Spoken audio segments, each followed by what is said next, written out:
Chapter 80 Livia. You are listening at Novel Full. Audio. The group of slaves, always chained to each other, were led to the wooden platform overlooking the large public square. Some of them were frightened, their fleeting gaze constantly sweeping the crowd. Others were excited, eager to finish or execute their plans. Finally, some, like Jake, were calm, barely holding back from yawning. The jailer who led them was probably only the lackey of a much more influential slave trader, but he was certainly a qualified servant to be entrusted with such an important task.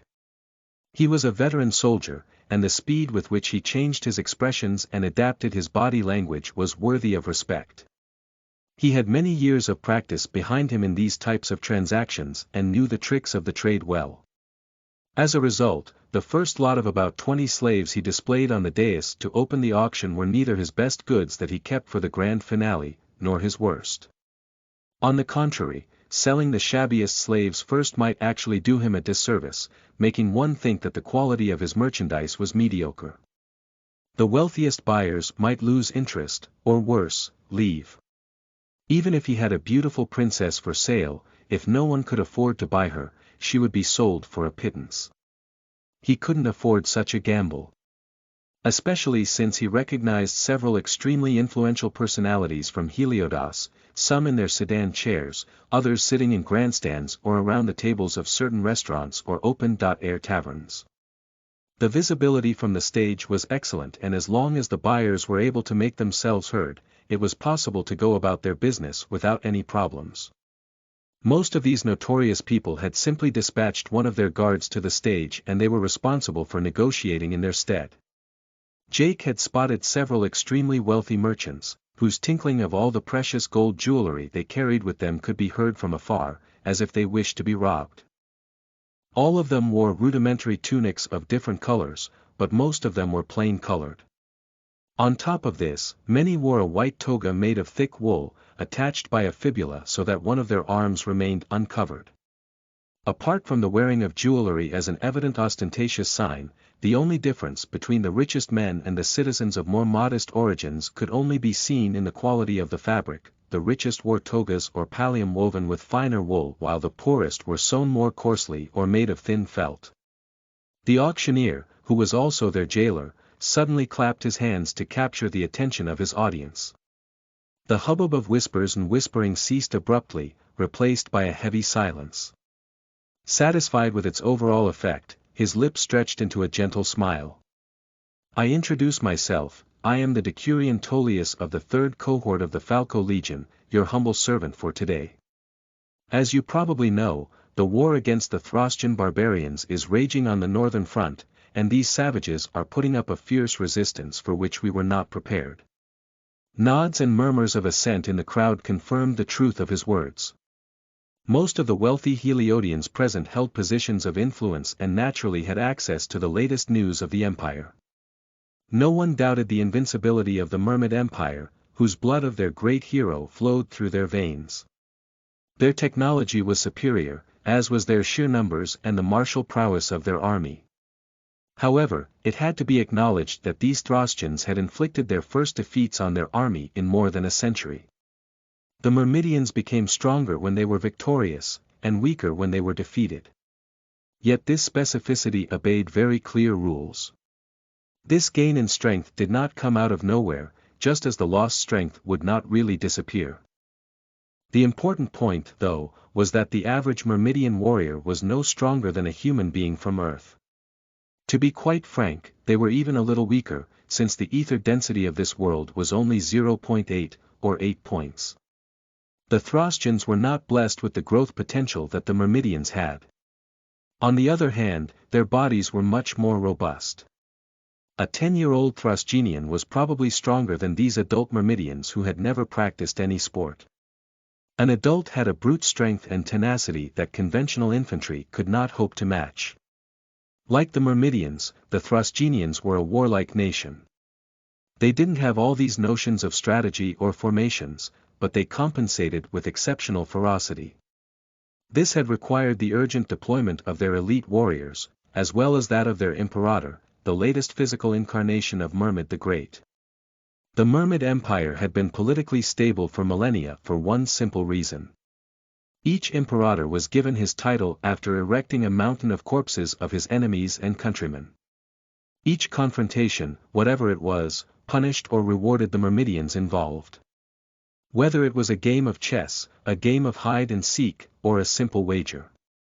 If both Myrmidian parties recognized the legitimacy of the challenge, then the Myrmid blood would take effect. The consequence was that the current imperator of the Myrmid Empire was undefeated since his accession to the throne. The generals directly under his authority were all old monsters that no one dared to challenge anymore. The fact that they were sent to the battlefield in the north was a credit to the Thracians, but their end was inevitable. With the intervention of the legates, tribunes and other primapiles forming each Myrmid legion, the course of the war had changed in a flash and their fate had been sealed. They were not yet defeated, but it would not be long before that happened. The Myrmid legions functioned very similarly to the ancient Roman Empire on Earth. Each legion had 10 cohorts of 100 men, each led by 10 decurions and a centurion. New soldiers were assigned to the 10th cohort, while veterans were in the first. In the event of battle, the 10th cohort was always sent first into action. Unlike the Roman system based on seniority, the cohort number was based on individual strength and the skills of the legionnaire. Those who would eventually join the first cohort of a legion were all elite warriors who had overcome every deadly challenge with or without brio. That a simple decurion of a third cohort like Tullius was in charge of selling all Thracian prisoners was rather surprising. This meant that, although he was not a great warrior or a fine strategist, his commercial and diplomatic skills had been recognized. In truth, it was above all his total lack of morals and scruples that was held in high esteem by his superiors. As you know, General Flavius, to whom I obey, greatly appreciated the courage of these savages and therefore decided to spare them by opening the door of slavery to them. I have with me a large number of these prisoners, just waiting to find their new master to serve. I guarantee you, you'll find the specimen that suits you. Work, servant, guard or sex slave, I assure you that there is something for every taste and every purse. Even if you will not find a princess or Thracian hero in these lots of goods, it may be that a gem is hidden among these pebbles. Finding it is up to you. Damn, that guy could have done some advertising on Earth, Jake mumbled in his mind. For sure, there weren't any princesses among them. But there were players. If he was planning to show off some of his talent to influence the rest of his ordeal, others had made similar plans. He wasn't the only one with a bracelet after all. The murmurings of the crowd were enthusiastic and some of the Heliodian nobles sipping their red wine in a golden horn put it down to concentrate on the auction about to begin. Interesting. Count me in. A woman's thunderous voice suddenly resounded from the entrance of one of the basilicas to the right of the stage, startling all those old merchants and politicians. When they saw the newcomer, a leaden silence enveloped the assembly. Even Tullius, their jailer, was livid, as if he had just met his worst enemy. The presence of this devilish woman was a real catastrophe for all the merchants and slavers wishing to do business. With her present, no one would dare outbid the slaves who would have the misfortune to capture her interest. Paying attention, Jake managed to catch the rare whispers of a group of nobles in togas, whose tranquility contrasted with the ugly faces of the other traders. This woman was Sexta Caelia Livia Augusta, one of the many daughters of the present imperator. A great warrior, but also one of the most influential Lannistas of the empire. Chapter 81 Slave Auction Part 1 You are listening at novelfull.audio. This Livia was a sublime young woman with long light brown hair, olive-colored skin and golden irises sparkling with mischief. Unlike the merchants, nobles, politicians and priests present, she wore no toga. Although she wore a white tunic just like them, the usual toga worn over it had been replaced by a bronze breastplate. Two symmetrical felines facing each other adorned this one. Instead of the characteristic sandals of the Heliodian citizens, she wore closed leather shoes with protective bronze plates extending to her knees like leggings. Apart from that, she wore a metal shoulder pad on her right shoulder forming the head of a roaring Smilodon. A sword with a black leather sheath without flourishes rested at her belt and a long navy blue cape was floating behind her, attached to her armor by two gold fasteners again in the shape of a feline's head. Under her left arm and wedged against her chest, she was holding a bronze helmet with a navy blue crest reminiscent of the phalanxes of ancient Greece. Despite this resolutely warlike appearance, her thighs, biceps and wrists were adorned with golden metal hoops and her fingers with rings studded with precious stones. Her nails were also varnished red and her angelic face delicately made up. It was a contradictory appearance that was sure to attract attention. Jake couldn't help but wonder if it was all a masquerade or if this princess was actually able to wield the gladius sword hanging at her hip. Regardless, many seemed to fear her, as her presence had brought discomfiture to many of the merchants and nobles present. Even Tullius, their jailer, looked gloomy. "Please don't mind me." Livia relaxed the heavy atmosphere with a gentle wave of her hand. "I'm only here to watch." Hearing this, Tullius and most of the nobles present visibly relaxed. There was still hope. Not everyone was bothered or disturbed by the appearance of the princess, but if she decided to compete for these slaves, their purses would suffer bitterly.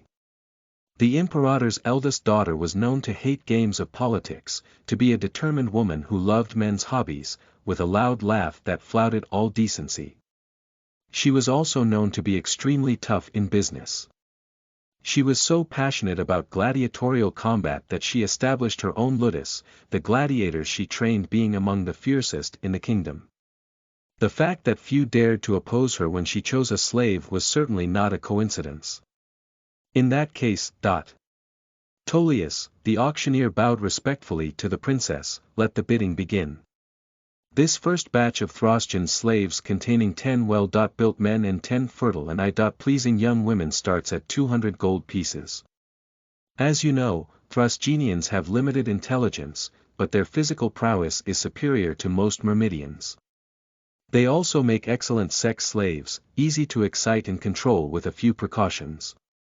If no one is interested in this lot, the slaves will then be auctioned individually starting from 10 gold coins.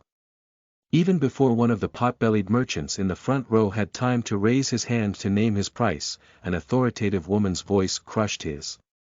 200 gold pieces, I'll take them. The princess declared in a tone that would not tolerate any refusal. Tullius' face crumbled in an instant. This bitch. He should have foreseen that she wouldn't give up the competition so easily. If the princess was absent as planned, he could have earned at least 350 gold coins from this lot. If she monopolized the next lots like this one, he could consider himself lucky if he wasn't torn apart alive by General Flavius when he would return. In spite of the dominant attitude that did not grant the slightest respect to the attending audience, no one dared to outbid the princess stake. Worse, no one dared to show their displeasure with a sigh, a clench of teeth or a frown. For her, the auction was no different from a fixed-price fruit and vegetable stall. 200 gold coins once. 200 gold coins twice. 200 gold coins 3 times, sold out. If he didn't have to keep a poker face at all times, Toulouse would surely have bawled his eyes out. Ahem. Clearing his throat, the jailer forced himself to continue the bidding. The next lot. Extremely deceitful and not born of the last reign, Tullius adopted a delaying tactic. The next batches of slaves he put on the stage were not as good as the first. The men were older and the women were unattractive, even downright ugly.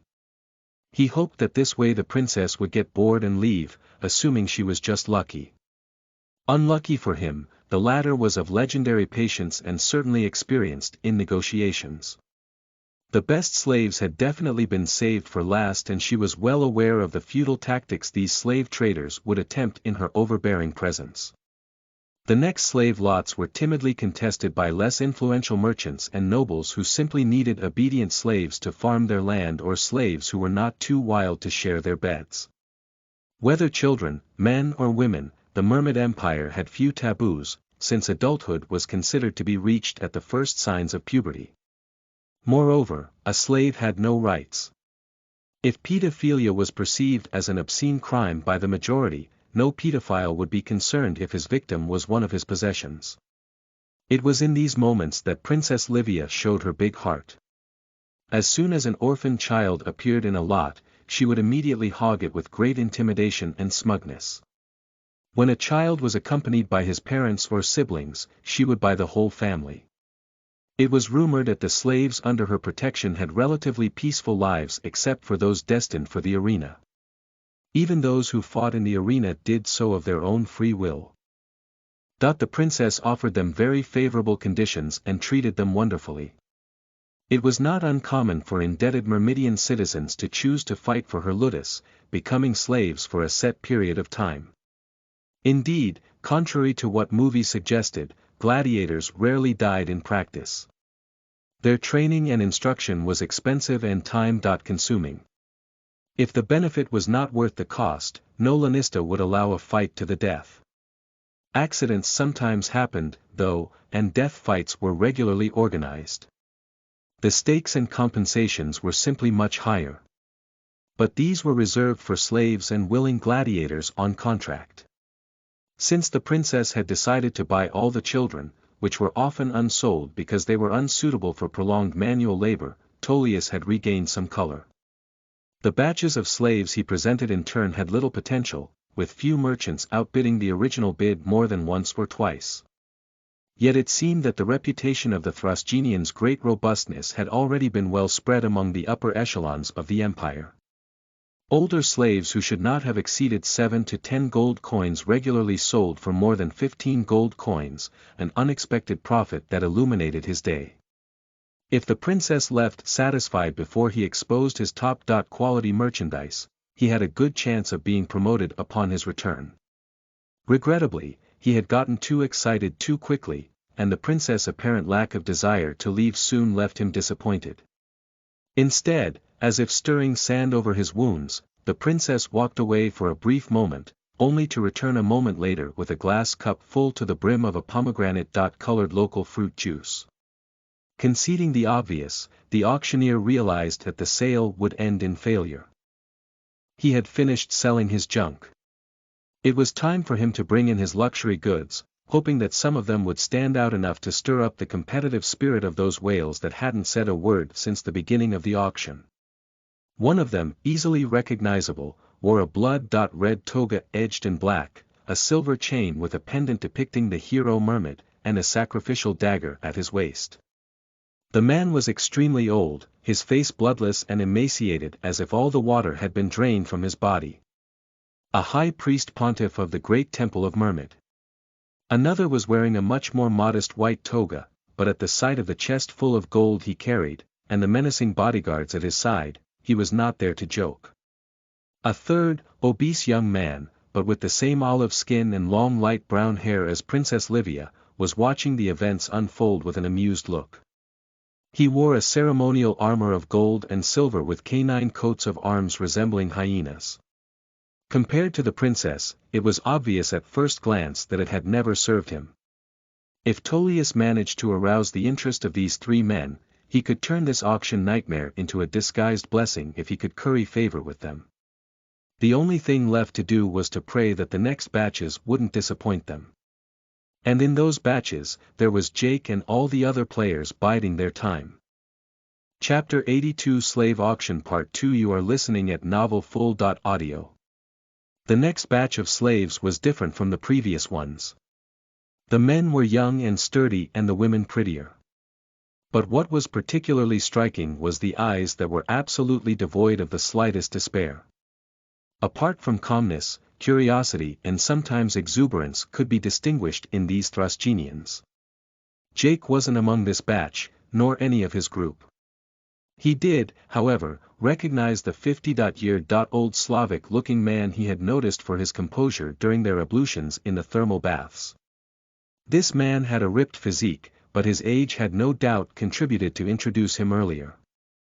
Other slaves had black lines of frustration on their foreheads, probably because being put up for auction so early meant that they were worth less than the high-end slaves reserved for the final. Dear Heliodian citizens, we are now moving on to more serious things. Tullius teased them with a confident smile. As you can see, these Thracian slaves are of a very different quality. The men are tall and strong. They'll be able to handle heavy workloads and make loyal recruits. Some of them were even members of the Thracian army. The women, on the other hand, will be able to share your bed, but don't think they're harmless. Thracian women participate in the war effort on the same level as men and are trained in the arts of warfare. They are also stronger than the average young adult Myrmidian. You would be wrong to underestimate them. A flurry of murmurs swept through the audience, who seemed thrilled and engaged in discussing how much gold they could afford to spend prior to the final batch presentation. When the silence returned, their jailer went straight to the point and announced his prices. The whole lot of 20 slaves starts at 400 gold pieces. If no one is interested in the entire lot, the slaves will be auctioned individually for 20 gold pieces. With some disappointment, no one made an offer to buy the entire lot of slaves. Tullius therefore had to proceed with the individual auction of the slaves. It was at this very moment that the event took an unexpected course, which years later would still put a smile on the jailer's face. After the sale of the first 2 slaves, a muscular man with a dull gaze and a young woman with huge breasts grotesquely stretching her tunic, which were sold for 27 and 38 gold pieces respectively. The 50-year-old man with long white hair and a well-trimmed beard stepped forward on the platform. Now here is a very special Thracian slave. He was captured in the last campaign and single-handedly slaughtered more than 10 legionaries of our 6th cohort before being neutralized by our Primipoli, centurion of the 1st cohort of a legion, the most decorated. He is an older slave, but worth his weight in gold if you need a competent bodyguard or a new champion for your ludus. He will also make an ideal sacrifice. Upon these words, Tullius bowed slowly towards the emaciated old man dressed in a blood-red toga edged in black. The pontiff of the Great Myrmid Temple, the latter remained completely placid, making a slight nod from left to right to show his disinterest. Relieved, the jailer spoke again. In this case, the first bid is set at 30 pieces of gold. The decurion Tullius announced promptly. Jake missed none of their interaction. He hadn't forgotten the low risk of being sacrificed in his current mission. Now he knew who he had to be wary of. Unfortunately, he didn't know what the criteria for sacrifice was. The key point was that their jailer had seen fit to seek the priest's opinion before proceeding with the bidding. This meant that this Thracian's exploits were sufficient to suggest him to the temple as a sacrifice, and the temple seemed to have priority when it came to acquiring suitable candidates. The other important point was that they apparently had a pre-established identity in this world, of which they knew nothing. Jake was certain that the 50-year-old slave was a player by virtue of his perfect self-control betraying great intelligence. He had no proof, and yet he would have put his hand to it. If his identity was ordinary, there would be no consequences. If, however, like this participant, he had a worthy palmares to his credit, he was perhaps already in danger. The mission did not specify whether he had to act to prove his worth. Perhaps he should simply let Tullius do his job and wait patiently. The participant obviously shared the same idea, since he chose to stand still, his face totally deadpan and unconcerned about the attention on him. Or at least his oracle urged him to behave that way. The middle-aged man in white toga, who carried a chest full of gold with him and was accompanied by threatening bodyguards, intervened for the first time. 50 gold pieces for this slave. Tullius' eyes widened wide open in an instant. One of the big fish had taken the bait. By the looks of his bodyguards, the man must have been an influential lanista of Helios, and his guards were none other than renowned gladiators from his ludus. The dark-skinned giant to his left in particular was extremely well known in the Colosseum milieu. His fingernails and toenails were clawed, and his bone structure was not much different from that of the Thracians. A kind of southern Thracian, if such a thing existed. He seemed to have absolute respect for his master. His master, by comparison, was much more banal. Short, grayish hair, partially bald, the frail, sedentary body of a nobleman accustomed to luxury. In spite of this, his attitude was serene and assured in front of the princess, pontiff of Mermid and other nobles. 50 gold pieces once, 50 gold pieces twice, 50 pieces, 100 pieces of gold. Livia's voice rang out at the last second. Beto. The lanista in white toga frowned, then shrugged his shoulders, choosing to withdraw. This slave was promising, but it wasn't worth it to alienate the imperator's eldest daughter. As for Tullius, he was now grinning up to his ears. Who would have thought that the princess would suddenly spend so much money on a vulgar slave past his prime? Unless she was a better judge of character than they were. Then followed the sale of the other slaves in the batch, each with its own twists and turns. Each participant had an identity and a background provided for him by the ordeal. By what miracle the Oracle was organizing their arrival in this world, Jake was unable to say, but it was perfectly done. There are several theories circulating among the players. If I had access to my memories, I might be able to tell you more. She, following his train of thought, spoke without warning, startling him. Your memories. What do you mean by that? Jake asked her, interested by this new information. All of the Oracle's AIs are created and duplicated from real players and evolvers among the best in the mirror universe. Somewhere in the mirror universe, a living she is chasing her dreams. Even though he couldn't see she's face, Jake could feel her bitterness. Feeling alive, but knowing that one was only a duplicate consciousness, modified to guide the new evolvers, could be disconcerting. Jake thought of something and a horrified expression covered his face. Does that mean the Oracle system can duplicate my consciousness at any time? He inquired in a panic. It can. She confirmed without hesitation. But, even without all my memories, I remember that it needs your consent, and the compensation is more than worth it. Very few would turn down this offer. Many evolvers and players see it as an honor. Few. Jake breathed a sigh of relief. He doubted that he could accept having his mind cloned ad infinitum, even though he was at the end of his life. So, what's the prevailing theory about these ordeals? He chose to bounce back on his original question. That these worlds are real. They're not virtual realities, they're not matrices. They're seed worlds. What's debatable is whether these worlds already existed or whether they were created simply for the ordeal. Jake couldn't see how an entire universe could be created from scratch in such a short period of time. This world was obviously adapted to Earthlings and inspired by elements of their own history and folklore. You think that because your knowledge is limited. After a few ordeals and years in the mirror universe you will think differently. However, it's possible these worlds already existed and the Oracle simply decided to send you there. Another theory, similar to your string theory, is that everything possible and imaginable exists in the mirror universe. Likewise, the dark universe is composed of an infinite number of seed worlds. No one has been able to count them. I think very few evolvers know the true answer, not even the original she. But there's one thing that evolvers and players all agree on. The Oracle is almighty. Chapter 83 Slave Auction Part 3 You are listening at novelfull.audio. Jake didn't have much time to meditate on these theories. The AI of his Oracle device may have been a duplicated and altered consciousness, but from the moment it had been assigned to him, she had become a different person. If years or decades later he met the original she, who might no longer be of this world anymore, it was a good bet that the two she's would have very little in common.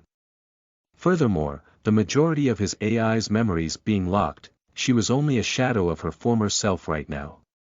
Meanwhile, the individual slave auctions kept going.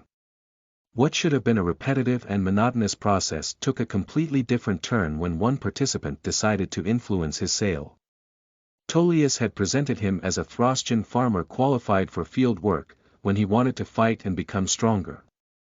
Apart from a few tradesmen in great need of fresh labor, hardly anyone had been interested. Unfortunately, he had no notion of fighting and a sturdy but ordinary physique. To get the attention he wanted, he simply reiterated what his shadow guide had advised him to do. "I'm not a farmer, I'm a warrior and I will die as such," he shouted in Thrasgenian language with his chin raised and a proud countenance. What did that barbarian say? We don't understand that lout's tongue at all. After 2 legionnaires knocked the daring Thrasgenian to the ground, Tullius regained his composure, deciding to play the slave's game. After all, a fighter sold better than a plowman. He said, "I'm not a farmer, I'm a warrior and I'll die a warrior." The auctioneer slowly translated in an amused tone. "Well, this is a deal changer. I'm sure with such fighting spirit this slave will make an excellent recruit for your ludus." A new wave of murmurings broke out, then the man in the white toga calmly announced the same sum of 50 gold coins he had previously proclaimed for the 50-year. Old slave, this time no one challenged his bid and he won the auction easily. From beginning to end, his expression remained unchanged, but one could feel that he was pleased with his acquisition. A weak body could be trained, the handling of weapons taught, but changing the mentality was always an uncertain process. Those slaves with a natural fighting spirit were the ones with the best potential. At the sight of the satisfied face of the player in question, it was obvious that he had achieved his goal. The mission similar to that of Jake, which he had probably triggered, had been accomplished successfully.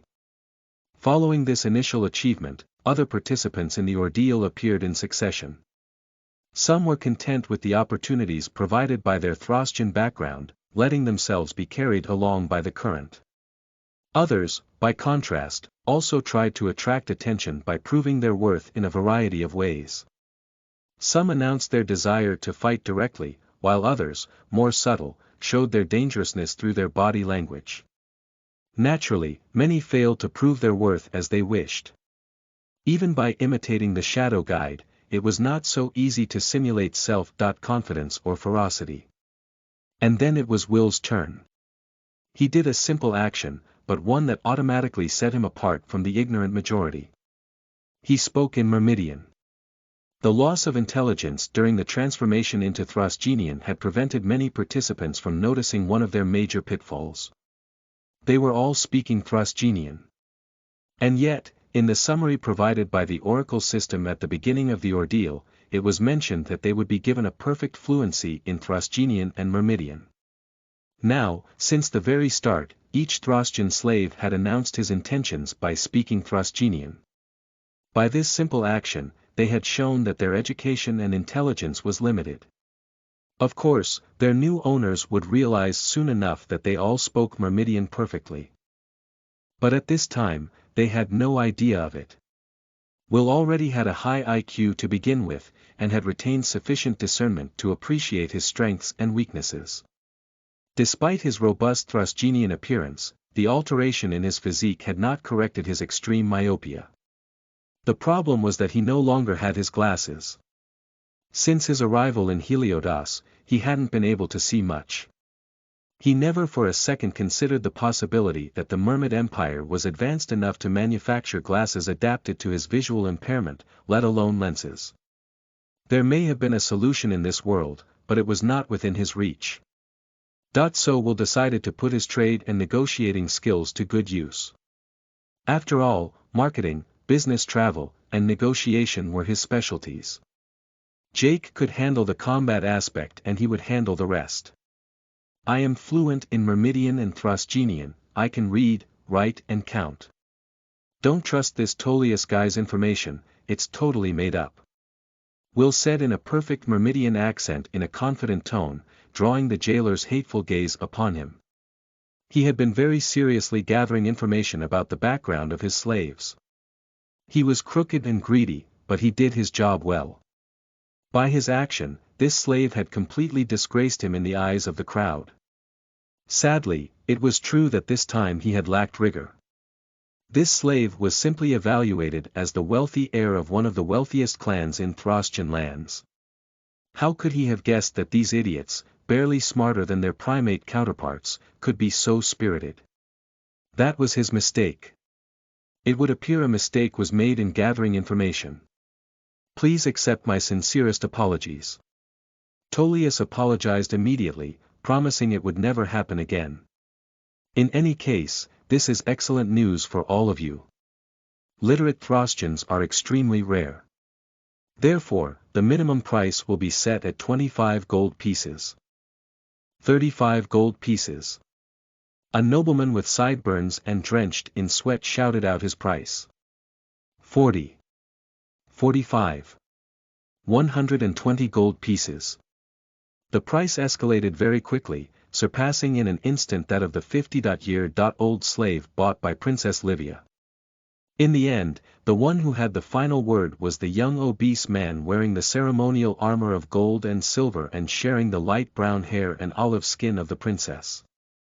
150 gold coins. The fat man, dripping with sweat in his armor, cut short the negotiations. As with the princess, a silence pervaded the audience, as no one dared to outbid him. Delighted with his impact on the crowd, he bowed slightly towards the assembly to show his gratitude. However, all saw it as insolence and contempt. I, Quintius Caelius Helvius, owe you a great debt of gratitude. I will not forget your benevolence. Of course, it was just empty talk. The Quintius clan was the richest in the Myrmid Empire after the Sextus, the current ruling clan.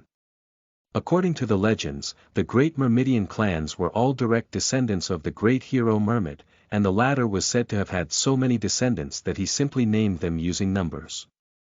Seeing Will's success, other players regained a semblance of lucidity and repeated his feat in front of the stunned face of Tullius. Once might have been a mistake, twice an unfortunate coincidence, but after about 10 times the Decurion no longer dared to face the crowd's gaze. Heads would be chopped off on his return. Since when did so many Thrasgenians speak Myrmidian fluently? And without an accent to boot. Finally, only the last batch of slaves remained.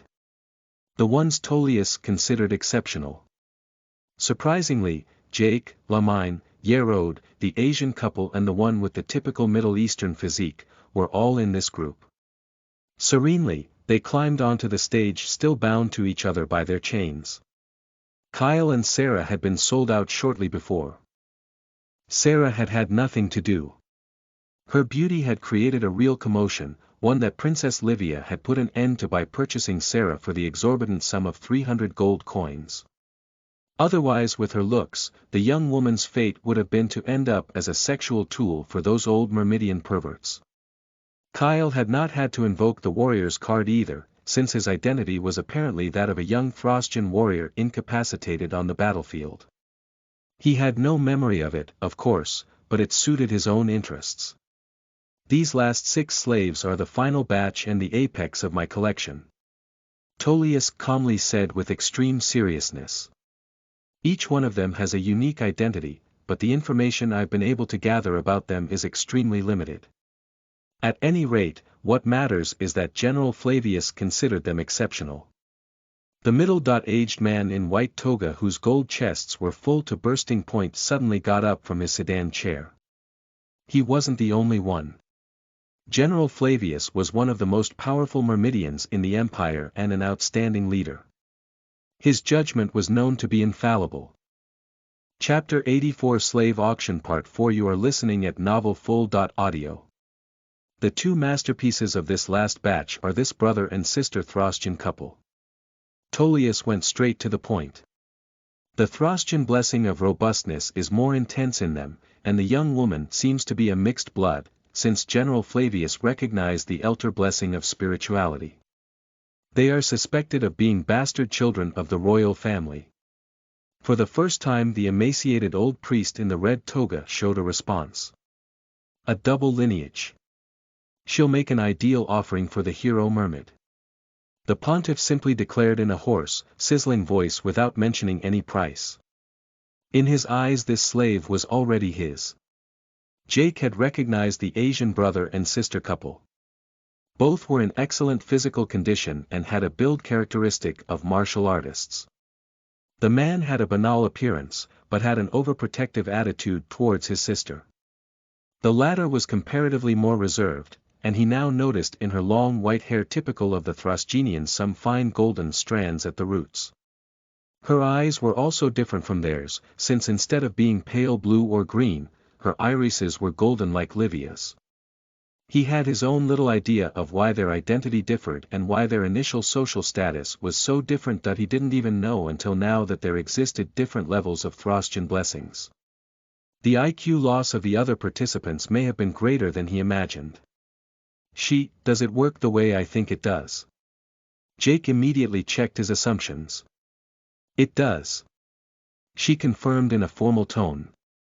The oracle rank as well as the initial stats to some extent may influence the ordeal, but that's no guarantee. The oracle rank is still extremely important, especially in the higher ranks. Your private rank is abnormally high for a first ordeal, but not so rare on a large scale. It remains a rank without any hierarchical authority. A private cannot command a recruit without being ordered to do so. This changes at rank 4 corporal. Don't underestimate this young woman. To have such a unique identity, she's probably rank 3 or 4, and her brother's rank 3. If not, then she possesses an ether skill that has greatly boosted her value to the oracle system. Jake frowned slightly jealous. Looks like they weren't all in the same boat. The ordeal provides an identity for the participants, but it's not completely random. The principle of the ordeal is that it must be tedious but achievable for each participant. Her mission is the same as yours, but what her ordeal will hold is different. I see. That makes sense. Don't forget that the first 4 ordeals are just tutorials for the 5th and subsequent ordeals. She reminded him in a serious tone. Noel.An, the ordeals won't be so friendly after that. You'll have real missions that serve the oracle's purposes, and the danger will be incomparable. The oracle rank is a true military rank guaranteeing your authority among the other participants. This one's of no use here, since the event is individual and there's no specific stakes. But that won't always be the case. Then I don't need to get involved. She must have a reasonable way to escape from this priest. She remained silent. There was always a way out, but that didn't mean he wasn't part of it. The brother and sister couple had a lot of energy to spare. When the pontiff signaled to his guards to requisition the young woman, her brother miraculously broke free of his bonds and jumped on the nearest legionary. The chains at his feet prevented him from making great movements, but he did not need to. His springiness was the equal of a cheetah's, and the legionary was stripped of his sword before he realized what was happening to him. After that the Asian man severed the rest of his chains easily. Without wasting any more time, he then neutralized a second guard before freeing his sister. From the beginning to the end of the action, the young woman had not changed her expression. As if she had absolute confidence in her brother. After that, she grabbed the second guard's sword that her brother had given her, and adopted an elegant defensive stance. Jake felt no fear or anxiety coming from her. Just weariness. Tullius. What kind of a farce is this? You let your slaves revolt like this. You know what happens to those who stand against the great temple of Mermid. The old priest barked madly, revealing a row of half-rotten yellow teeth. The decurion in question was sweating profusely, wondering how he could have gone from heaven to hell in a matter of seconds. If he was still alive at the end of the day, he would ask General Flavius for permission. He needed some time off. I don't know what could have happened. Our chains are made of the finest quality pure bronze. No Thrasgenian should be able to get rid of them in such a short time. Tullius argued as best he could, looking for a lifeboat in the middle of the storm. Of course, that was a lie. They had had plenty of time. They'd been chained together since they came into this world. Jake hadn't wasted any time either. Those old bronze chains weren't as strong as their jailer claimed, and pretty thin. He could break his in an instant with his strength over 13 times that of a normal human. 34 times 39.3 divided by 100 is equal to 13.36, come, there's no need to get so angry, Pontiff Agamemnon. Livia stepped in between the priest and the slave couple, speaking in a light tone, as if there was absolutely no danger. Sacrificing this beautiful young woman would be a waste. The princess elaborated on her arguments one by one. And no one really knows what's in it for you. The weather is fine, the crops are good, we're winning the war, why the rush? Let me buy her, please. If our empire is hit by a plague or a curse, there's always time to think about making a sacrifice, okay? The old priest visibly relaxed as he listened to the princess' words. It was true that there was no hurry for this sacrifice. They could wait for the return of the imperator to sacrifice the offering. Regardless, this did not mean that the insubordination of these slaves would go unpunished. Princess Livia, you may keep the woman. However, the man shall be flogged to death here and now. No. The young Asian woman suddenly panicked at this turn of events. Her brother was the only family she had left. Yerode and Lamine watched the drama unfold without any reaction. As long as they were alive and successful with their ordeal, they didn't care much about the fate of the other participants. The young Asian boy sentenced to be whipped to death and his sister looked at Jake unexpectedly, as if they were waiting for him to do something. Jake felt that the situation was taking an unpleasant turn. If he didn't come forward, he could end up as an offering for this fanatical priest. His shadow guide and his instincts were driving him into action. Glancing at the important clients who could change the tide of events, his gaze finally stopped on the balding man, his chest filled with gold and his two terrifying bodyguards. Without having received permission, he suddenly stepped forward onto the stage, staring at the man in the white toga with an air of defiance. Then slowly, in front of an astonished crowd, he violently contracted his muscles, veins similar to large earthworms swelling under his skin. Clack! The chain binding his handcuffed hands snapped, freeing both his arms. Then in the same way, he raised his left leg towards his chest, as if he was kneeling, and after a slight resistance, the chain binding his feet broke in turn. He then got rid of the chains connecting him to Yerode and Lamine, finally regaining his total freedom of movement. How? How is that possible? Tolia stammered, completely flabbergasted.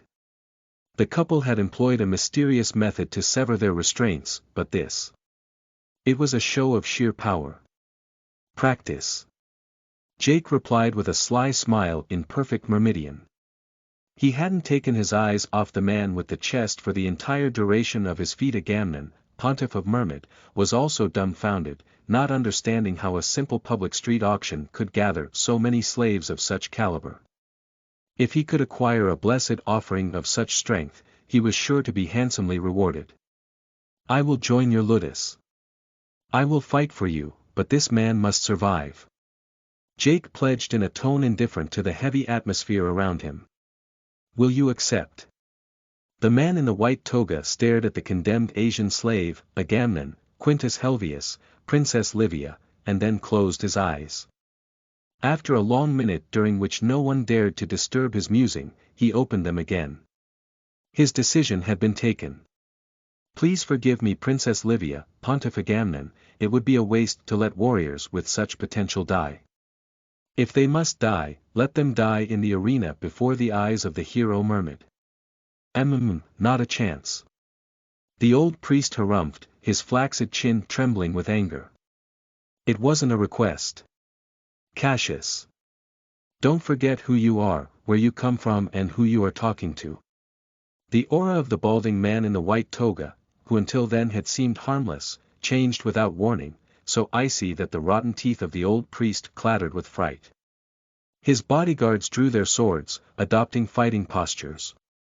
And you shouldn't forget that either. My name is Servius Cassius. You have no idea what I've had to do, nor what I'm willing to do to get where I am. And believe me, you don't want to know, old priest. Chapter 85 Slave Auction Final Part. You are listening at novelfull.audio. The tension in the main square was at its peak. The Asian siblings were free and armed with swords. Jake had shattered his chains and was staring at Servius Cassius and the priest Agamemnon in turn with extreme aloofness. Servius kept looking at the pontiff menacingly, so intimidating that the guards had assumed a defensive posture in front of their master. Yerode, Lamine, and the last slave stood indifferent to the general uproar. "Sir, Servius, don't go too far. You're nothing compared to Myrmid." Agamemnon stammered as best he could, struggling to regain his composure. He was obviously frightened. I'm a Myrmidian just as much as you and the royal family are. Before the Myrmid hero, we are all equals. Might makes right. A common pontiff doesn't have the authority to give me orders." Princess Livia and Quintus Helvius gazed at the man in the white toga in amazement. Since when did this Lanista have such a temper? His gladiators were among the best in the kingdom, but the man himself was often referred to as an obsequious serpent, crawling under the Myrmidian nobility to achieve his position. His reversal of attitude had betrayed him, revealing his true belligerent personality. The Myrmidians loved competition, it was in their genes. In truth, it was his lack of backbone all these years that had been suspicious. The man had finally revealed his true nature, and far from being a snake, it was a tiger hiding under these kindly features.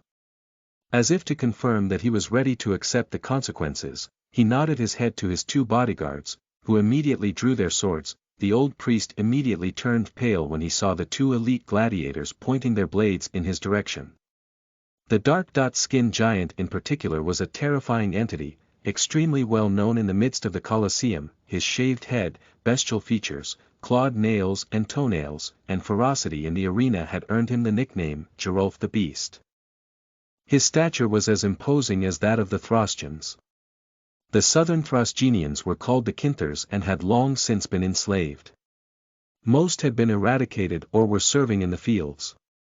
Gerolf was an exception, a ferocious beast that had climbed to the position of champion in the arena by erecting a pile of corpses. His reputation was by no means usurped. The second slave was much older, more the age of Servius Cassius. His muscular body had not a gram of fat, and his faded blonde hair slicked off his shoulders. His right leg was completely stiff, and his movements were hindered by a slight limp. Surprisingly, the aura of danger he emitted was even stronger than Gerolf's. A former champion of the Colosseum. Myrmidians could also become gladiators. The blessing of the Myrmid hero meant that the arena champions were assuredly at the top of the Myrmid Empire's food chain. It was not for nothing that most of them were freed. These monsters weren't much weaker than the Imperator. If Servius Cassius really decided to play the whole thing off, the priest wouldn't get out of that plaza alive. Swallowing painfully, his mouth suddenly frightfully dry, the old man made the wise decision to back off. Well. Let's all try to stay calm. If you're so interested in those slaves, I'll leave them to you. Agamemnon conceded, not without resentment. In exchange, you'll let me take precedence when the next shipment arrives, what do you say? That's fine by me. I hope you'll find it to your liking. The man in the white toga replied in an indifferent tone, as if their entire altercation had not occurred. Turning to Tullius, who had been petrified on the spot since the situation had escalated, Cassius simply said, "I'll take them all." With these words, he entrusted the chest full of gold coins to the decurion without mentioning any price. Jake, the Asian couple and 3 other slaves from the last lot went without a word to their new master. Yerode and Lamine seemed disappointed that nothing had happened, but that was all right. It was only their first day after all. Wait a minute. I already said the girl would stay with me. Princess Livia expressed her indignation, pointing an accusing finger at the balding Lanista. No way I'm letting you take them all so easily. You may not fear the royal family, but I don't fear you either. Servius Cassius frowned, slightly annoyed. It was obvious the two siblings did not want to be separated. By staying together, he could make the most of these two promising elements. Separated, the risk of insubordination would be greatly increased, and their training would be counterproductive. My answer is no. Look those slaves in the eye. Are you sure, Princess Livia, that you want to separate them? The young woman bothered for the first time to check the cagey expression of the siblings. They had not yet put down the swords they had snatched from the two legionaries. On her answer depended whether or not the situation would settle down peacefully. Very well. Nicely done this time, Cassius. Princess Livia grunted in a bitter tone, clenching her teeth in frustration. HMF. We are leaving. Without further warning, she turned around and walked away angrily. The cohort of legionaries in charge of her protection marched behind her in perfect order, followed by her new acquisitions of the day. Despite her indignant reaction, the princess was the one who had obtained most of the slaves. Children, women and men. There were people of all ages. As for Agamemnon, far too embarrassed by the humiliation he had just suffered, he left the premises silently, escorted by his bodyguards. The fat man in fancy armor, Quintius Helvius, gave them a simple smile before leaving, followed by his own escort. Soon all that remained was an empty stage and a few other traders and noblemen, hoping without too much illusion that a new slave trader would arrive with plenty of slaves for sale. Unfortunately for them, after Tullius no one came to replace him. Little by little, the most reluctant left, leaving the area near the platform in the middle of the large market square deserted except for Servius Cassius and his group. The latter then turned towards his new slaves, marking a slight pause when his gaze stopped on Jake's. In the end, he still did not know the identity of this Thrasgenian. When he looked for Tullius near the stage, the Thrasgenian had long since left. As you may have heard, for those who understand the Myrmidian, my name is Servius Cassius, and I am a Lanista. The man in the white toga presented himself, having recovered his harmless and benevolent demeanor. I will train you and you will fight for me. You're free to refuse, of course, and I'll find you other duties instead. However, if you wish to regain your freedom, there is only one way, the Colosseum. At that moment, he gestured to the veteran gladiator to his left. This one came forward serenely in front of them with a slight limp. He then drew one of the three glaives at his waist. A wooden gladius sword shorter than the others was revealed to them. Some inscriptions had been carved in miniature along the wooden blade. This is a Rudius. Proof of your status as a free man. Cassius coolly explained, pointing to the weapon with his finger. There's only one way to obtain this supreme reward. Prove your worth in the arena and become one of the champions of Heliodas. My name, Servius, means descendant of a slave. With no citizen guarantor, every emancipated man in the Myrmid Empire bears this clan name. My father, like you now, was a slave. He was a gladiator, and I am free thanks to him. You can be free too. Any questions? The slaves, who were about 20, mostly men, stared at the small wooden sword for a long time, their eyes sparkling with hope. The players, of course, stared at the Rudius for different reasons. Their main mission was only to survive 2 months. Jake doubted they would be thrown into the arena without proper preparation. Considering the fortune spent to get them, if they died stupidly the next day, it would be a total waste. If there was a fight planned, it would probably be towards the end of the ordeal, as the 2-month deadline approached. So for the moment, all they had to do was train seriously and everything would be fine.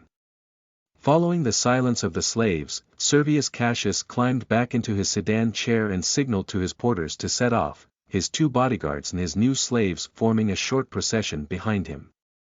It was time for Jake to discover the place he would call home for the next 2 months. Chapter 86. The Ludus. You are listening at novelfull.audio. When they abandoned the great market square in the heart of Heliodas, the sun was at its zenith, beating so hard that it burned the back of their necks. Their Thracian appearance gave them pale skin. Even the participants from warmer countries such as Yerode had barely darker skin than the others.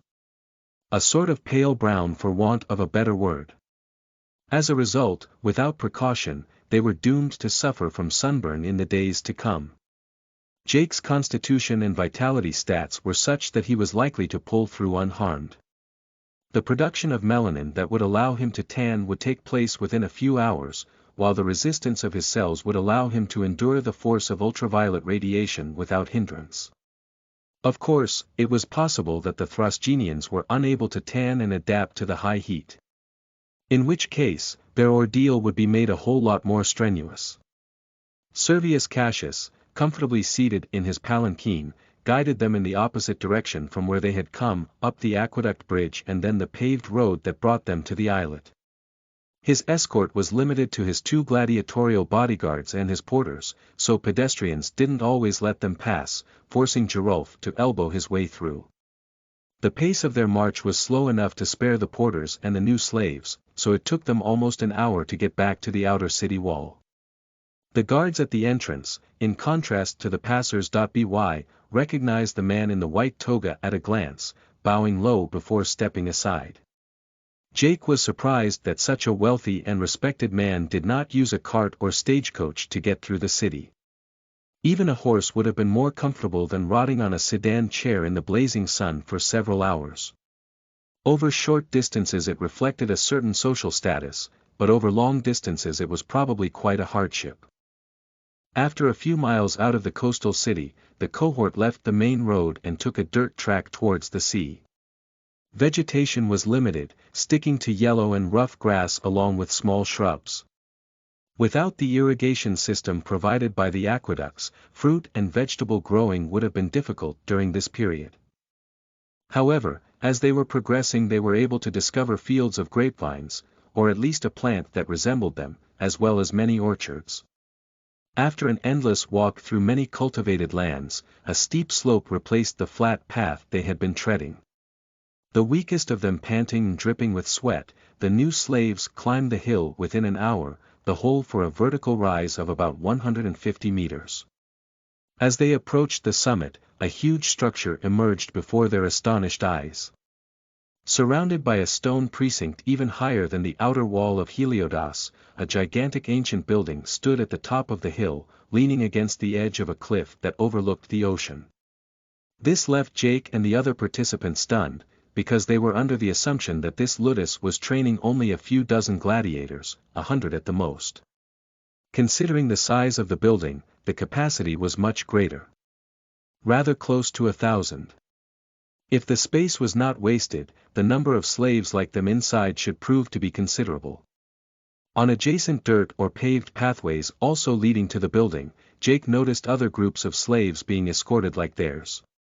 Servius Cassius was, it seemed, the owner of the ludus, but he sourced slaves from many cities. Once at the foot of the infrastructure, the building appeared even more impressive to them. The rampart of the compound was at least 10 meters high and the blocks of stone cut into it were perfectly uniform.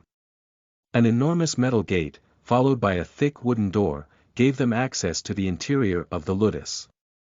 The legionaries standing guard at the entrance to the residence were different from those guarding Heliodus Gate. Their equipment was not standard, most of them wearing a composition of exotic armor and tattoos, their torsos often bare covered with scars. Each one of them triggered a warning signal signifying danger in Jake's mind. Gladiators, all of them. Considering that most gladiators were certainly slaves, the trust that Servius Cassius placed in them by entrusting them with such positions showed that he was to be appreciated and respected by them. Or perhaps he paid them well. Recognizing their masters, the guards bowed slightly, putting their right fist on their hearts. Master. Dismissed. What's the latest news? Cassius questioned them in his usual easy-going manner. He took opportunity to dismount from his sedan chair, allowing his weary porters a well-deserved rest. Master, not counting the slaves in your party. 227 new recruits have joined our ranks. Chris brought 98, Lutex 57 and Hector 72, the master of the house displayed a satisfied expression. They had done a good job. I'm not surprised by Chris, he always had a flair for business, but I'm amazed by Hector's success. It was his first time in Cartia. We were able to confirm the quality of the slaves, they are all of excellent quality. 70% men, 30% women, all young and healthy. The gladiator guarding the entrance hastened to reassure him. In that case, I shall have to reward them properly. Cassius exclaimed with a burst of jovial laughter. He seemed extremely familiar with his men, though they hardly dared to breach their formalism. The metal grid blocking their access to the ludus was gradually lifted, followed by the enormous wooden doors which were pushed open to allow them in.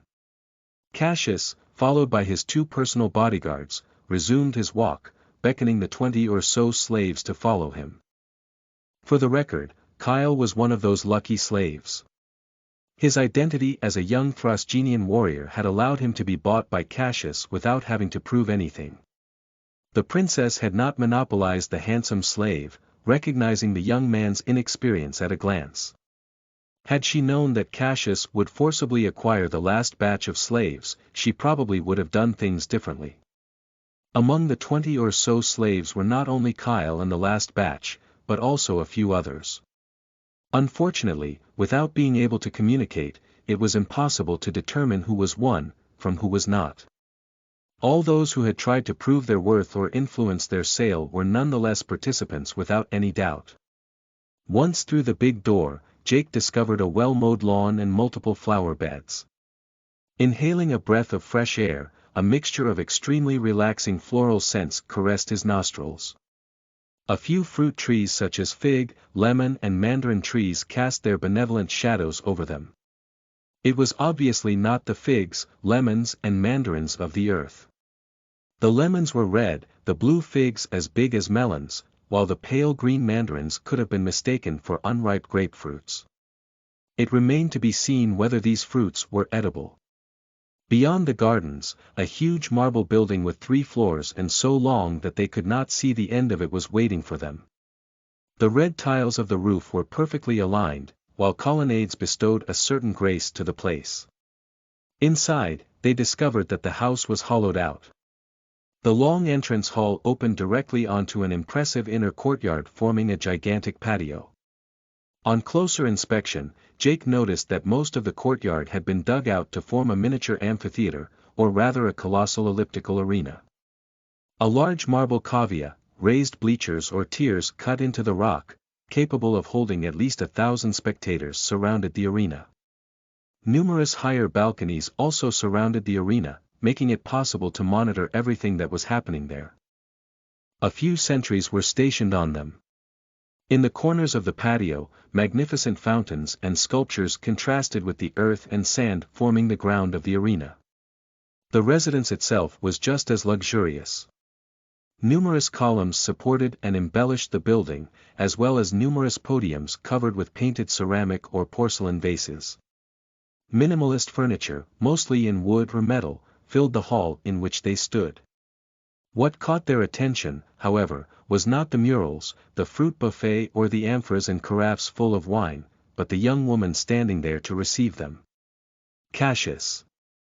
Unable to restrain herself, she threw herself into the arms of the balding man who wrapped his scrawny arms around her, twirling her off the ground for a short instant before exchanging a long kiss. After a long minute of extreme awkwardness for Jake and the other slaves, he put her down. "I'm back," the man in the toga simply said, with a gaze full of love. Chapter 87 Farewell My Hair. You are listening at novelfull.audio. The young woman, with whom Cassius seemed to be madly in love, and who was no less than 20 years younger, was not yet in her 30s. Probably Jake's age, but not much older. She was a beautiful short brunette with long wavy hair. She had curves where it was needed and slightly luscious lips inviting to kiss them. She was barefoot and wore a short dress revealing much of her long legs. Her capricious pouting and her extremely suggestive, but falsely innocent postures were extremely arousing for the Thrasgenian slaves with reduced intelligence. Like Cassius, she did not have the olive skin and blonde Venetian hair that most Myrmidians were known to have. Probably a former slave, a descendant of a slave, or a citizen from abroad who had settled in the vicinity of Heliodas. Everything in her gestures and facial expressions suggested that she worshipped and venerated Cassius, but Jake read something different. Instead, she inspired a certain falsehood in him. Not particularly dangerous, but more subtle than she let on. Remembering Cassius' change of temperament towards the old priest, he doubted that the Lanista was fooled by her little game. In any case, he didn't let it show, and his expression of love was genuine. "Well, it seems my wife is in dire need of her husband's attention, so allow me to take my leave. Priscus, I'll let you take them to their new quarters." Cassius commanded the lame gladiator as best he could, his wife sensually licking and biting his neck and then his ears as if they were the only ones around. They might as well have been part of the furniture. "All right." The veteran gladiator with the grayish-blonde hair answered stoically without changing his expression, clearly accustomed to the young woman's mannerisms. "Follow me." The veteran barked at them rudely, startling many. Jake's eyes popped out as the brunette, who was doing everything she could to excite her husband, suddenly winked at him as he walked by. The beautifully built, though taciturn, slave from the Middle East was also given a teasing wink. She was definitely a man-eater. The gladiator led them along the building through the long corridors along the patio to another wing of the ludus. From the outside, this wing looked as luxurious as the rest of the building, but once inside, they found out to their own detriment that this was not the case. Farewell to the wide, well-lit, ornate hall, and hello to the rows of dormitories and stone-walled cells. Most of these rooms had no windows, and the beds, when they did have windows, looked particularly uncomfortable. Most of the time they were just simple straw mattresses. Lighting was provided by bronze lamps with palmette reflectors, whose circular containers were filled with oil, with a lit wick of oakum dipped in it. But more often it was simple, rudimentary wall torches that provided a faint, subdued light. Further down the corridor, the cells seemed to be of better quality, the furniture more luxurious, and with their own windows. Judging from the personal belongings, clothes and other unique decorations lying around, they were already occupied by someone. A spiral stone staircase led to other rooms on the upper floors. At the sight of the sunlight filtering in from the upper floor, they were clearly of a higher standard. Once at the foot of the stairs, Priscus stopped abruptly and turned towards them, his hands clasped behind his back. His jaded face betrayed his boredom at having to take on this ungrateful task, but at least he refrained from shifting his bad temper onto them. Sure that he had their full attention, he spoke up. "The rooms you glimpsed at the beginning of the corridor will be your new home.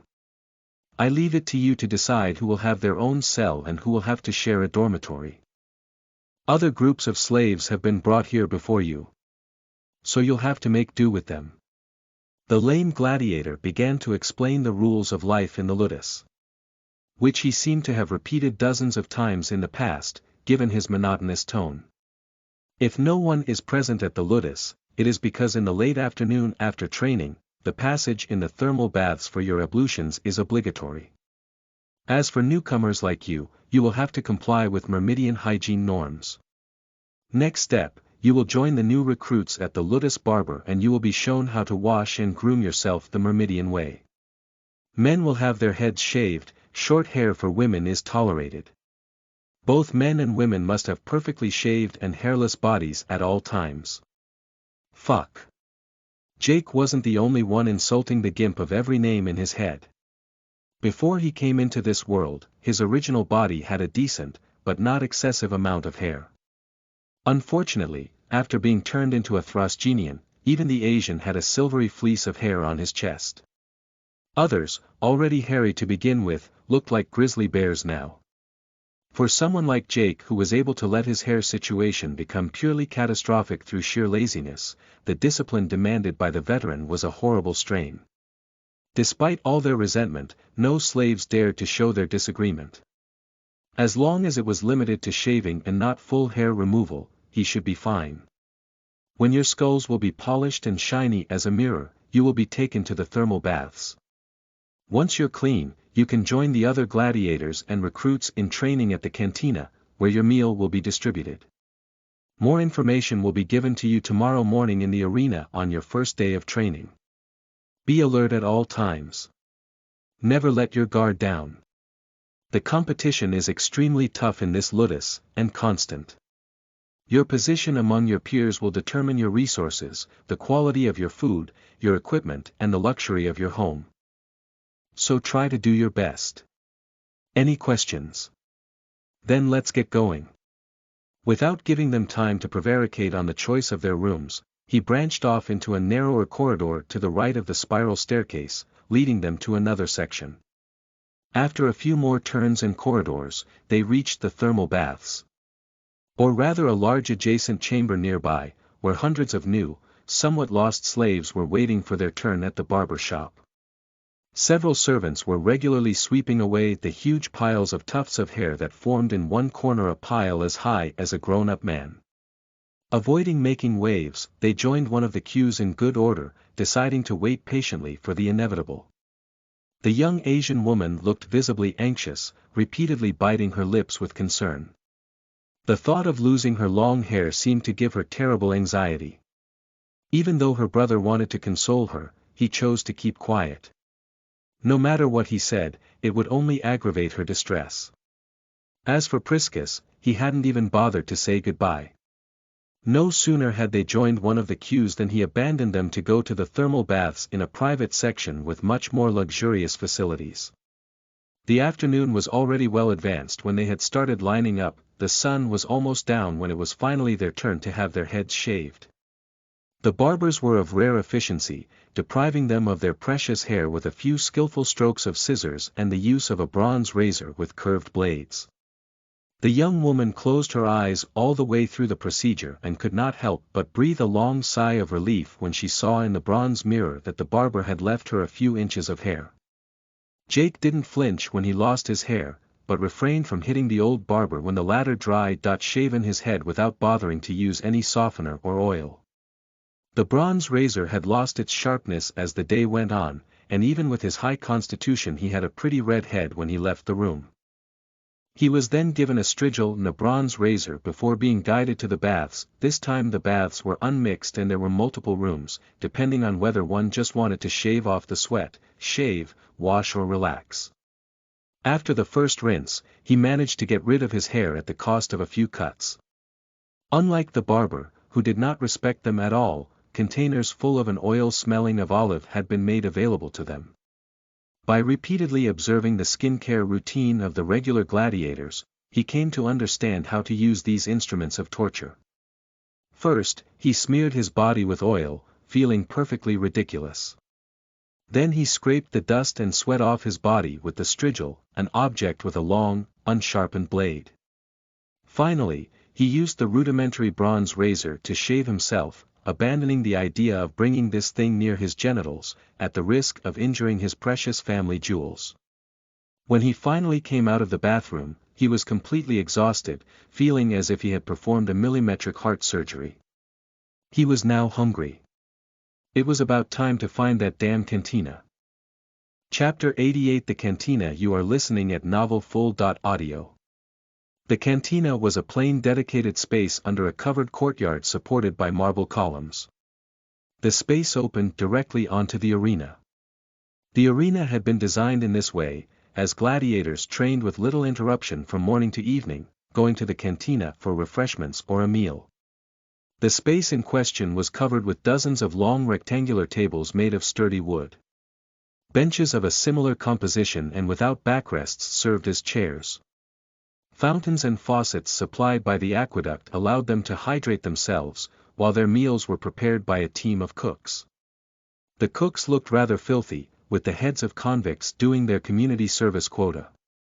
It was obvious that Servius Cassius, his wife and the rest of his family did not partake in the meals. Priscus and Gerulf were also absent, proof that they were treated differently than other gladiators. By the time Jake arrived on the scene, most of the tables were occupied. The veteran gladiators were eating together in a corner while the less reputable gladiators occupied most of the tables, showing their superiority by taking up more space than necessary. New recruits had to squeeze together unwillingly, having only a few tables left to accommodate them. The more conciliatory ones had resolved to eat on the floor in a corner to avoid trouble. Gladiators as new recruits were lining up to be served their pittance. The truth was they had no real choice of meal. Large containers filled with a mixture of boiled beans and beans, or some kind of black porridge made from a certain oatmeal were waiting for them. Looking at the gladiators' meal trays, it was obvious that they were entitled to more filling portions than their own. With his current constitution and vitality, Jake could handle a substantial amount of food.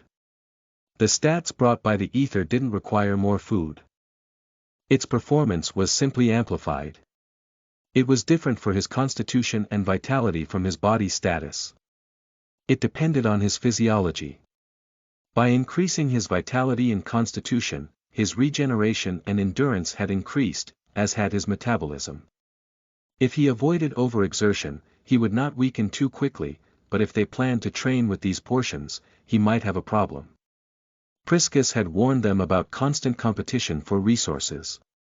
For this evening at least, he had no intention of stirring things up. He had to gather information first. He had to find out who the gladiators were that they should be wary of, and where his strength lay among all these professional warriors. Without this crucial information, he was facing risks that could have fatal consequences. Seeing Kyle in the middle of the line, he waved his hand at him and then joined the line too with his tray. While he was queuing, he suddenly heard the sound of a bowl breaking. Looking for the source of the noise, he found a young slave kneeling on the floor, trying to pick up his gruel and the broken fragments of his bowl. A man in a loincloth about 2 meters long and all muscular blocked his way with a sadistic smile. His body was covered with scars and tanned by the sun.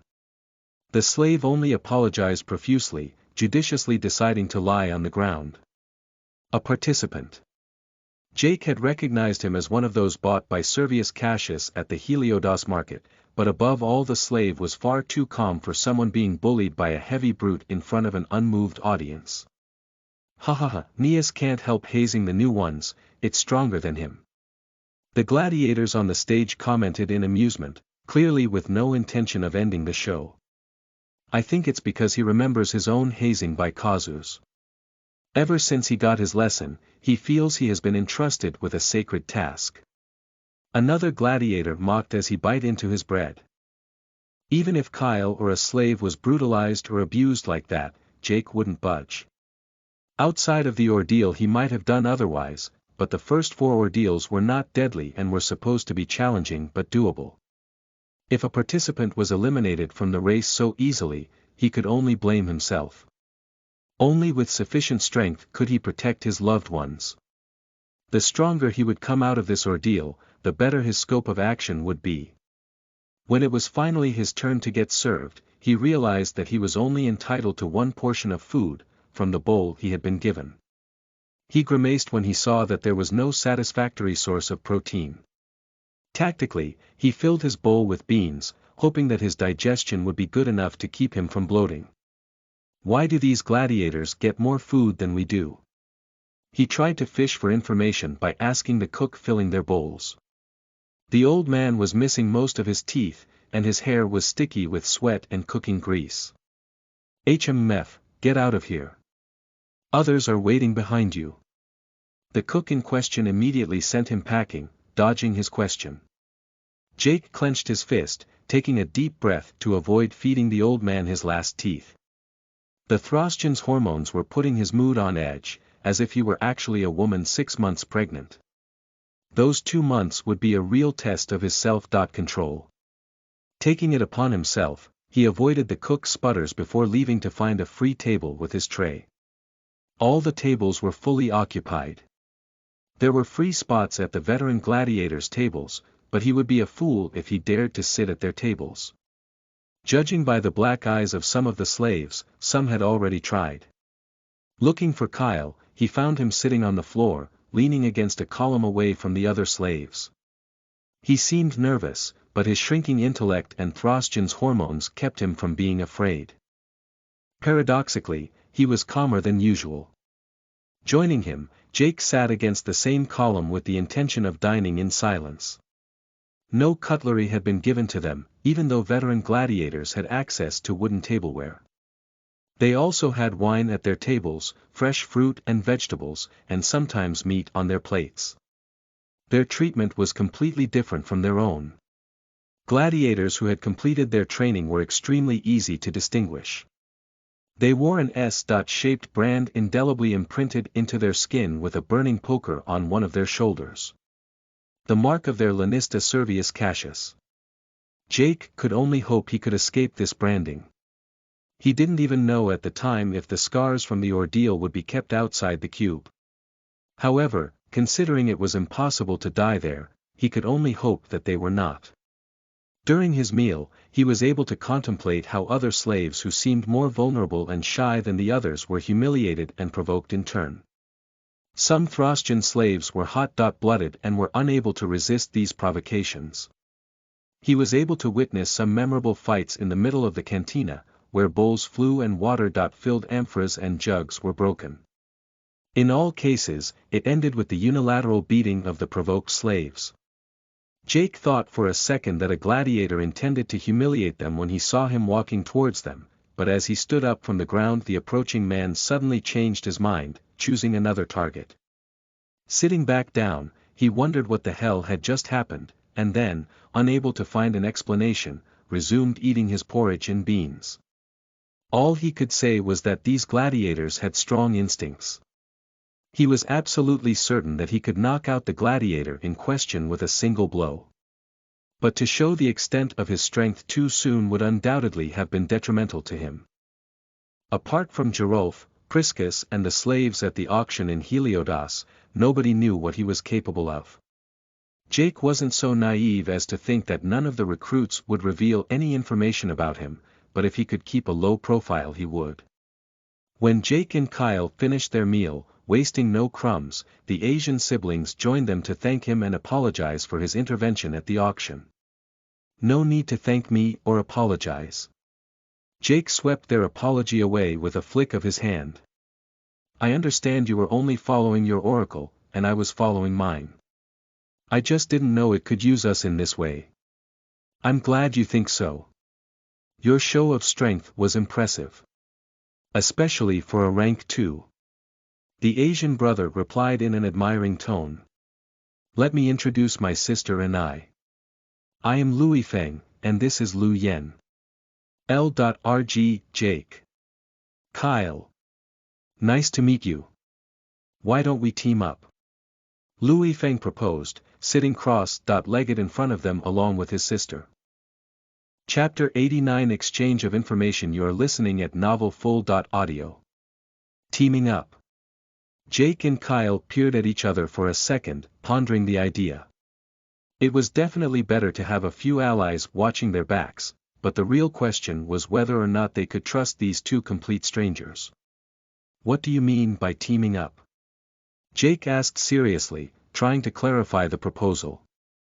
We don't know each other. How can we trust you? It's simple.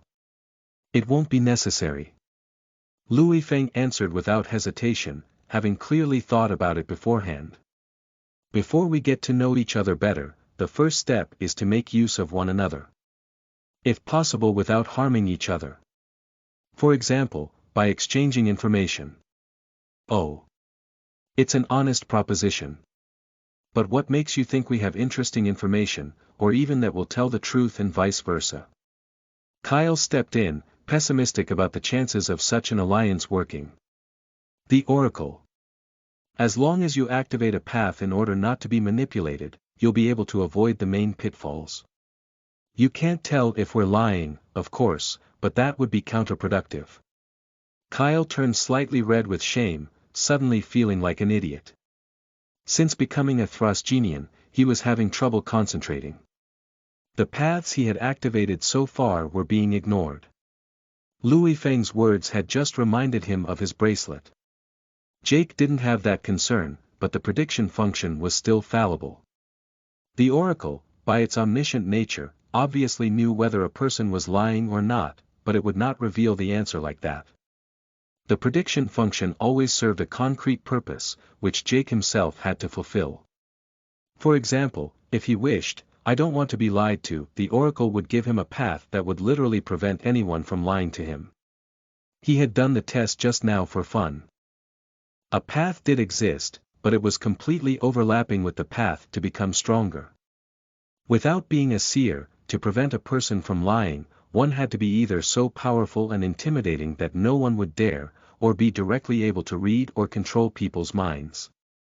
Since the path existed, this was definitely possible, but it would undoubtedly be a long process. Alright, let's start by establishing a relationship of trust by exchanging information. Jake agreed to partner up.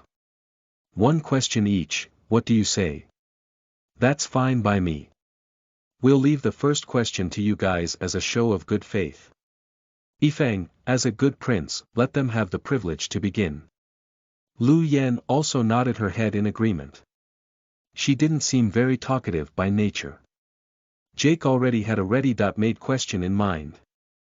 What is your oracle rank? I'm rank 3, private first class, just like my sister. The young Asian replied in quick succession. My turn.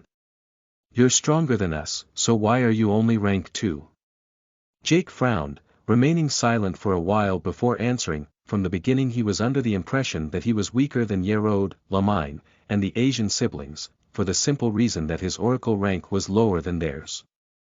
Lamine's accuracy with a gun and his ether skill perfect sight was extremely impressive, but with hindsight a trained marksman on Earth could probably pull it off as well. Even he, who had never used firearms before his arrival on B-842, hit his target every time over short distances thanks to his agility. He had begun to change his mind after fighting Yerode in the dungeon. Yerode was a little faster and his technique much better, but the African mercenary had not been able to take the advantage. Jake's body was awfully resilient and his vitality beyond his expectations. It took a lot more ether points to increase his vitality compared to strength or agility. If Jake's build had been different, he most likely would have won the fight. This meant that his total amount of ether points was higher than the mercenary. Now that he was giving it some serious thought, 3 logical answers came to mind. The first was the proto-soul of digester that he had absorbed. He was certainly not the only one to have accomplished this feat, but most had probably followed the warnings of their oracle. Besides, it was not without consequences. His character had been irretrievably affected. Considering that 95% of the ether was lost when absorbed by the oracle device, this digester alone was worth more than 50 points of ether. This was not counting the beastly instincts of the creature he had partially inherited. The second was the slaughter at the farm. That was a sizable amount of ether altogether. He doubted that many other humans had had such an opportunity. The third was his deal with Enya, the pink-haired young woman. 100 red crystals was enough to make him rank 3 if he had obtained this ether by killing digesters. His experience to pass rank 3 was still only 23,600/100,000. That was 23.6 points of ether obtained by killing those monsters. After mentally recapitulating his situation, he realized that his circumstances were in fact exceptional. If he was a book character, he would have thought that the plot armor god's blessing was with him. He then repeated the details of his adventures to the gawking siblings. He was not afraid that this information would be used against him in the ordeal. Outside, it was even less likely, since he was just a needle in the middle of a haystack on B-842. His journey could not be unique on a large scale, and some fortunate ones were certainly even luckier than he was. It's absolutely unbelievable. This negotiation with this alien girl was a fluke, but you didn't waste the opportunity. If you didn't have spare firearms with you, that chance never would have come up anyway. Lu Yifeng praised, realizing that everyone had their own share of opportunities. Second question. Why does your sister have such a special identity for this ordeal? And why a second blessing? Jake raised another question. Lu Yifeng glanced at his sister, not knowing if he could answer that question. You can tell them, it's not really a secret. The young woman gave him the green light. Her voice was barely audible. Okay. To answer that question, I'm going to have to explain our circumstances on Earth and thereby give you a bonus piece of information that will change your view of these ordeals. Kyle and Jake raised their eyebrows, intrigued. Did Earth have anything to do with these ordeals?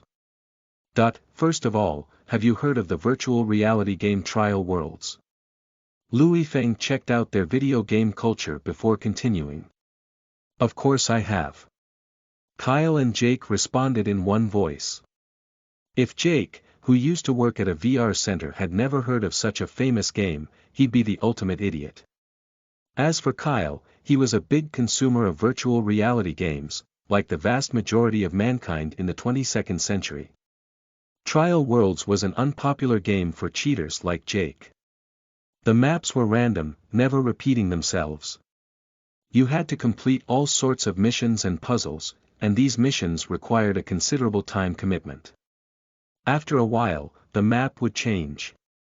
If you died, you would lose all your account progress and you had to start from scratch. A game for hardcore gamers. In 2106, very few people were still playing it. And if he wasn't mistaken. The game came out in the late 2080s, a few years after the false World War III. Now that you mention it, the concept of this game is very similar to those ordeals. Jake remarked, doubting it could be mere coincidence. You're right. There is a connection. It's a game designed by the government, which they use to recruit potential recruits. Every professional player who performed well on this game was approached for an interview in the past. If they accepted the job offer, they had to sign a secrecy clause. Everyone who signed the contract immediately stopped playing and left the professional gaming scene.